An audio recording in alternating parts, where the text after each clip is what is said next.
Hello বন্ধুরা, আজ আমি তোমাদের কাছে নিয়ে চলে এলাম চিংড়ি বড়া দিয়ে চাল কুমড়ো ঘন্ট। চাল কুমড়োটা বাড়ির গাছের।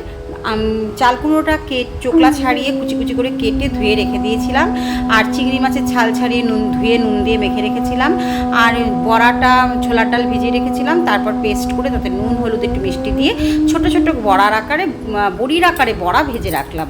আর চিংড়ি মাছগুলো নুন দিয়ে দেওয়া ছিল, তাই কড়াই গরম করে তাতে সর্ষের তেলে জিরে ফোড়ন দিয়ে হালকা করে চিংড়ি মাছগুলো ভেজে নিতে হবে, কারণ বেশি ভাজলে চিংড়ি মাছ ছিবড়ে হয়ে যায়। তারপর কুচনো চাল কুমড়োগুলো ওই চিংড়ি মাছ ভাজার মধ্যেই দিয়ে দিলাম।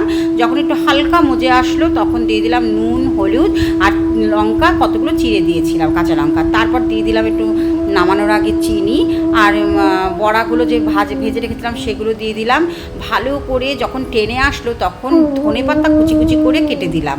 ব্যাস, যখন একদম শুকনো হয়ে মাখা মাখা হয়ে আসলো, হয়ে গেল আমার বড়া চিংড়ি দিয়ে চাল কুমড়ো ঘন্ট। তোমরা কি এইভাবে করো? যদি এভাবে করো জানিও, আর যদি অন্য কোনো কিছুভাবে করো তাহলে আমাকে একটুখানি রেসিপিটা দেখিয়ে দিও, আমি করে নেব। বাই, ভালো থেকো।